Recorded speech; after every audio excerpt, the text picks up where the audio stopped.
That was wonderful. Very good. A good audience.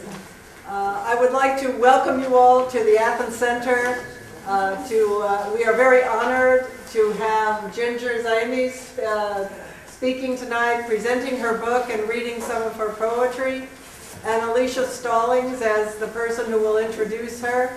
And without further ado, I would like to bring Alicia front and center to do her introduction.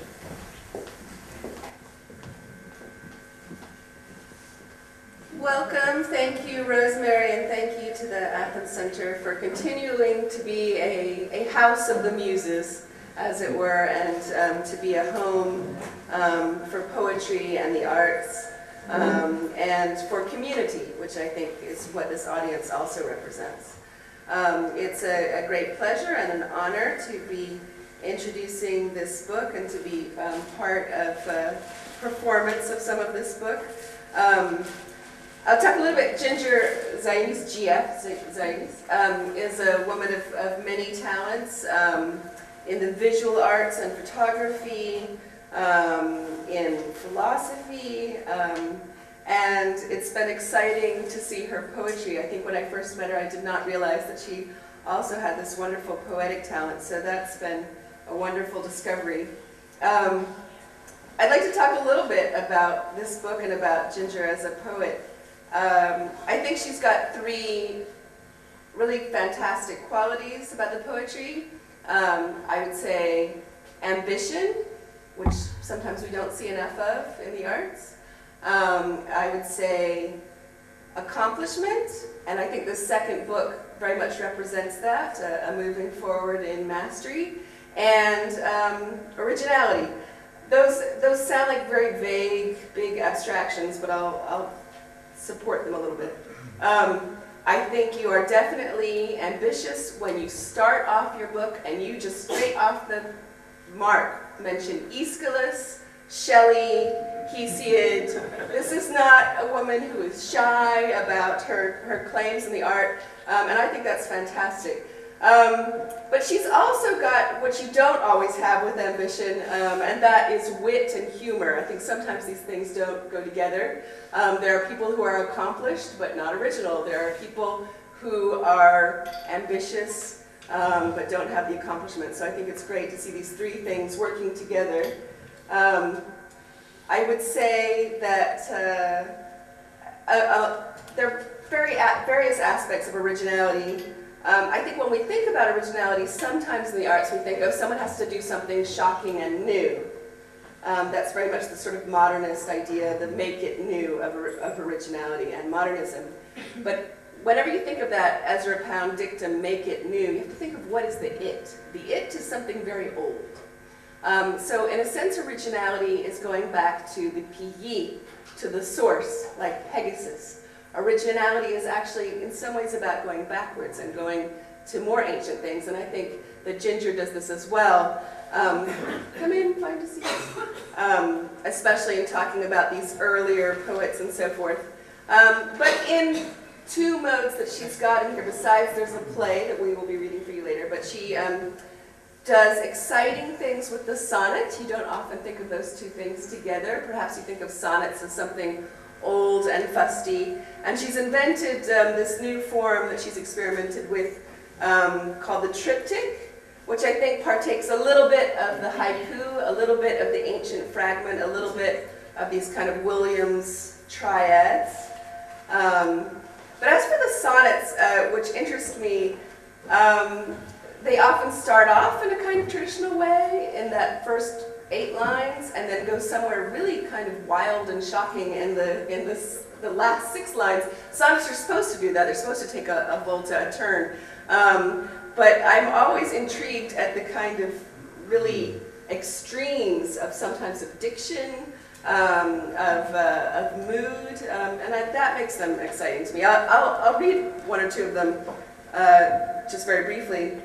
Charon fleeting in memory of a stranger, That day at the club, how brilliant the sun as it caressed the shore with golden rays. It was late September, the final days of summer, and he had gone for a swim. All of this sounds sensuous and relaxed, and it's the summer, and there's this stranger in the sea, the bald stranger, bald is an interesting touch, who looked like a pharaoh. Wet from the sea, he emerged with narrow, that wonderful rhyme, pharaoh and narrow, hips wrapped in a pareo, colored bright to change, play some sport before the lights. This is kind of, again, there's this ancient thing with the pharaoh, there's this kind of sexuality to it, and then we have this little space where we go to the last 6 lines. Before the light waned, the stunning day soon to end. He was 55 years, someone said, as the ambulance left with his body dead, full coronary collapse on the court. Did it really matter that the doctor was late? Charon had gone, time stopped. Just this wonderful shift and almost explosion at the end of the sonnet. And again, like it starts kind of rhymed in this traditional fashion, light, bright, narrow, pharaoh. But then you look at the rhymes at the end. End, said, dead, court, doctor, stopped. Said and dead rhyme, I think we can all agree. Is doctor rhyming with court? Because that's kind of an interesting idea. And then is end rhyming with stopped? So that's a kind of idea rhyme as opposed to a sound rhyme. So I think that's interesting to throw those both together. And if you'll allow me one more look at this face of Agamemnon. So it starts again kind of this traditional classical idea, having looked in the face of, like Schliemann did with Agamemnon at night, gazing into the sky above in all the vastness beyond millennium. We think we know where this sonnet is going. We think we know where it's rooted. But when she gets to the sestet, like jeweler or surgeon, the what if, would you pick up the phone if God were on the line to get the download? What? I mean, I think that's exciting that she does these things, and I'll let you hear it from her. But for me, I think and she does neat things like epicenter becomes epic center. A lot of playing with words. There's sensuality, there's humor, and there's wit. So I think those are all exciting things. But I will actually give the floor over to Professor Paolo Colombo, who will talk a little more about this book. He is the art advisor for Istanbul Modern Museum, the former curator at Maxi Museum in Rome. He is an accomplished writer, curator, painter, and film producer, and I will assume literary critic. So a big welcome to Paolo Colombo. Thank you. I would just like to dispel any misbeliefs about me. I'm not a professor, but thank you. But I profess complete faith in art and literature. So this makes me a little professor. What can I say? The encounter I had with Ginger Zaimis' poetry was a shock. Especially, I think you indicated a number of things, is her ability to switch gear at the end of midway through a sonnet was completely left me basically agape. And I read the poetry, probably looking for other things, and it might be in part because I think I'm slightly more visual than literary. And so I was looking how she put things on the page, and how syntactically in the long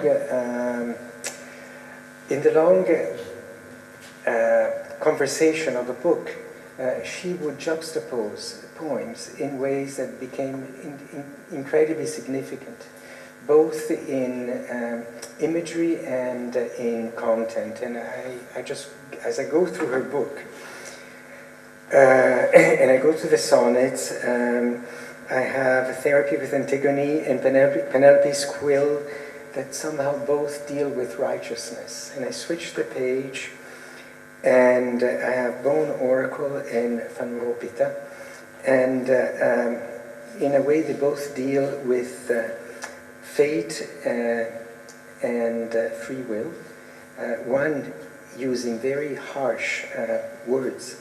There is often in her poetry a rhythm that to me is given by the T's and the D's. that almost is like a small drum in the back that constantly draws you from one line to the other. And whereas in Bono Oracle we have, for example, the word beyond Styx, which is the river Styx, and of course it has a harshness of sound, and literally, even visually, these 4 letters, 2 not usual letters to an Italian, that is the Y and the X, become completely foreign and as is carved in stone. And then across the page in front of Ropita, she writes midway through the sonnet something which is completely soft and which I adored, and it was with mixture of sugar, spice, love, flour and oil, bake precise upon the hour.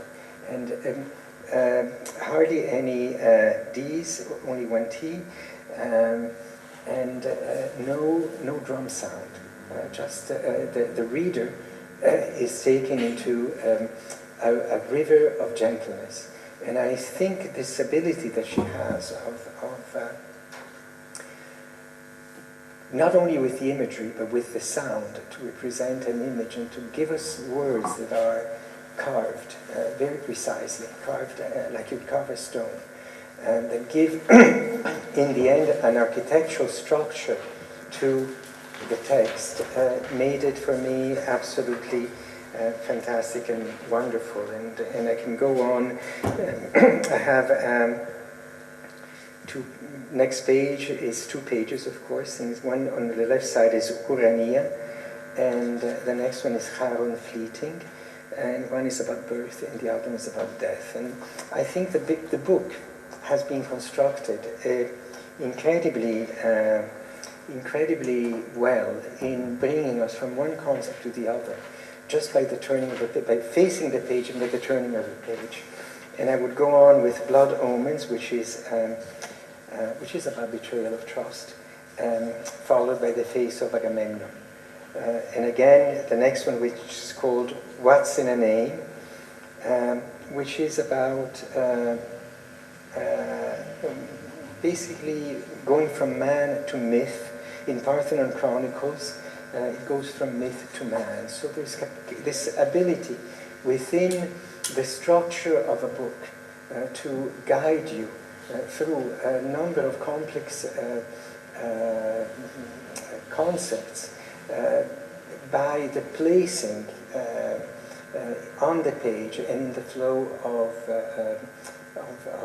narrative.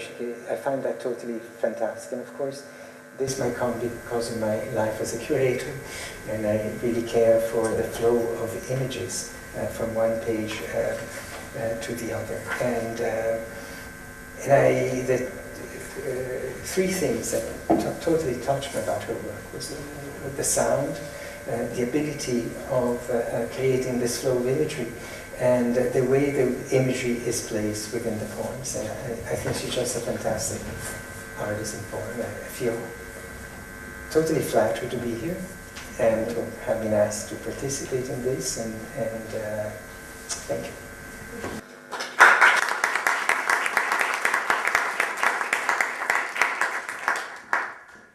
So Ginger will take the floor and do a brief reading from the book, and then there'll be a second part that involves a group.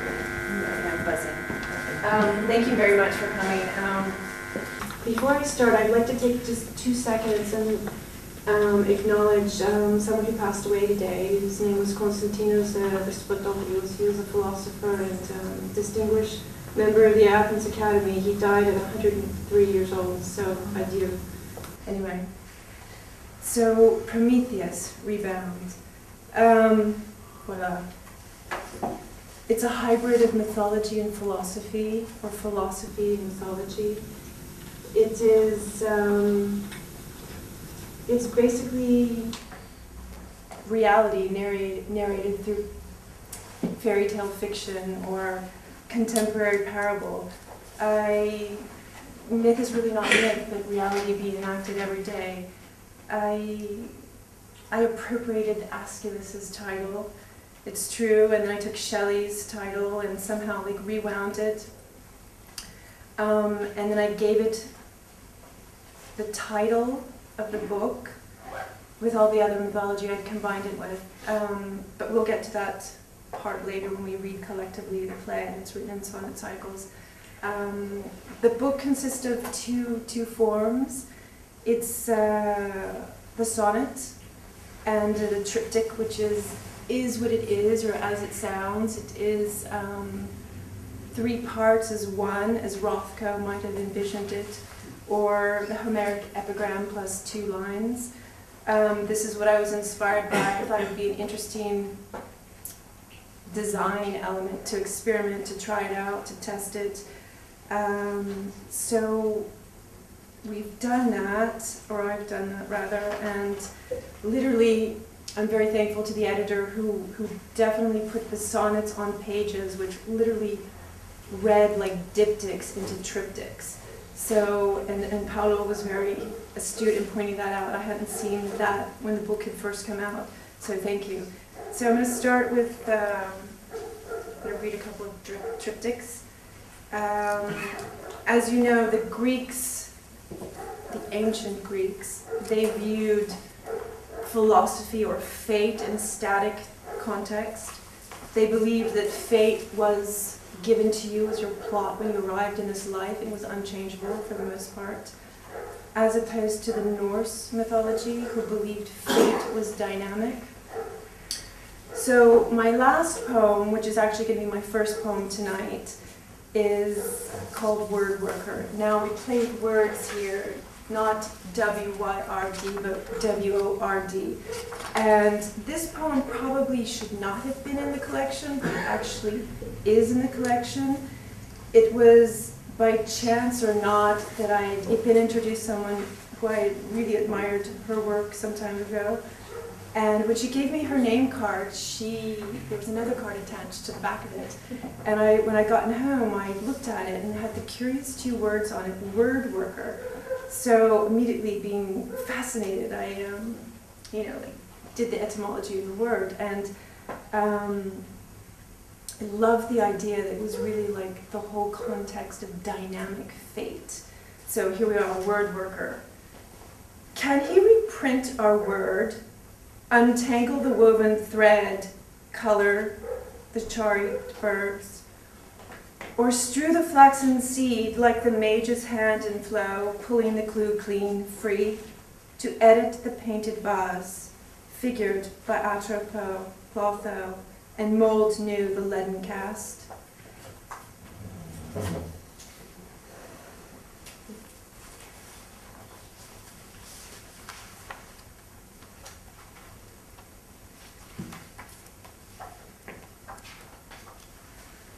This next poem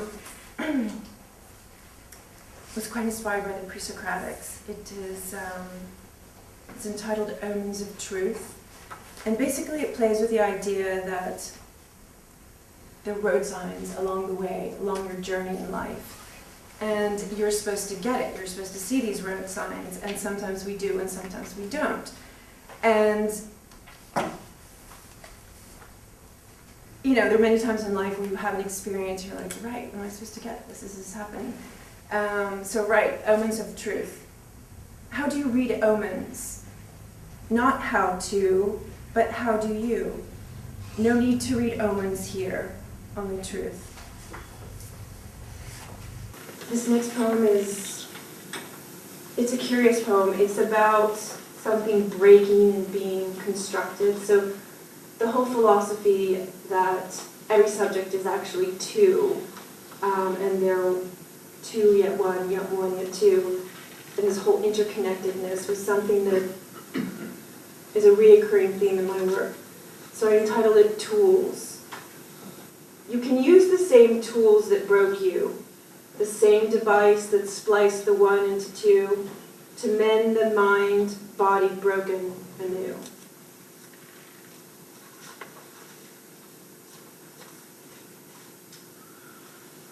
Yesterday's fate.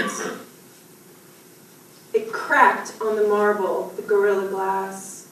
It pieced sharp like splinters beyond the mask, emotions, lives bruised, the future dashed. So the last triptych I'm going to read is, again, it plays with the idea of this interchangeability of connectedness. What's the beginning, what's the end, what's the end, what's the beginning? It's entitled After the Last, Before the First.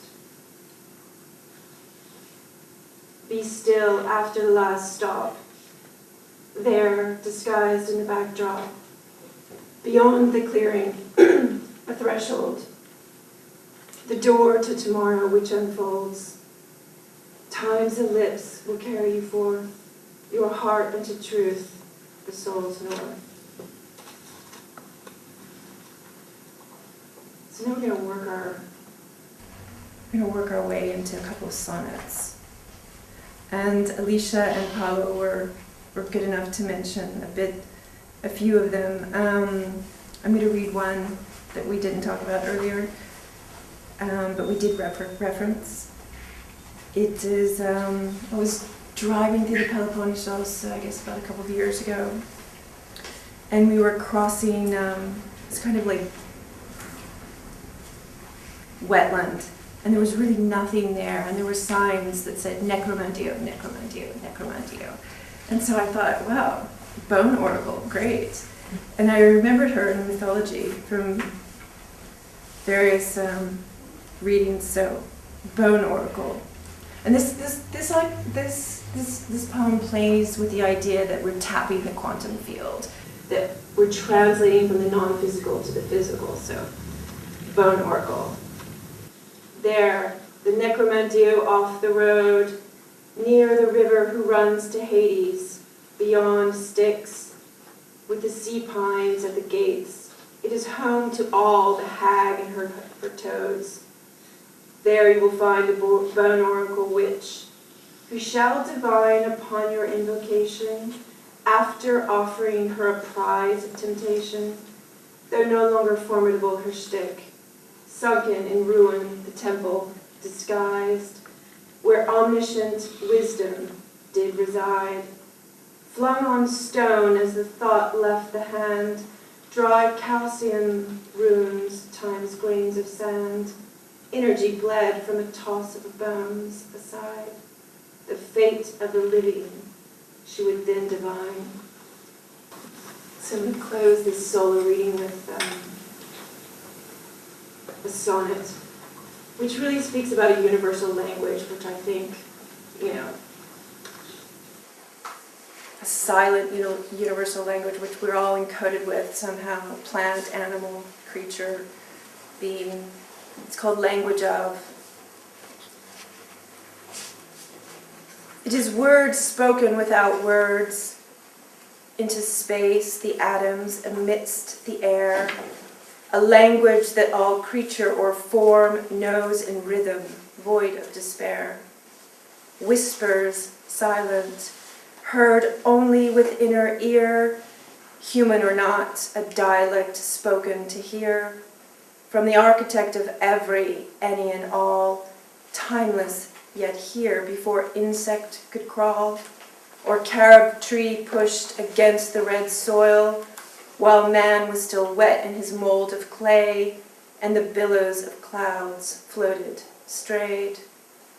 It is this voice, language, spoken in situ, saying without saying, singing without tune. I am, you are, like drops of morning dew.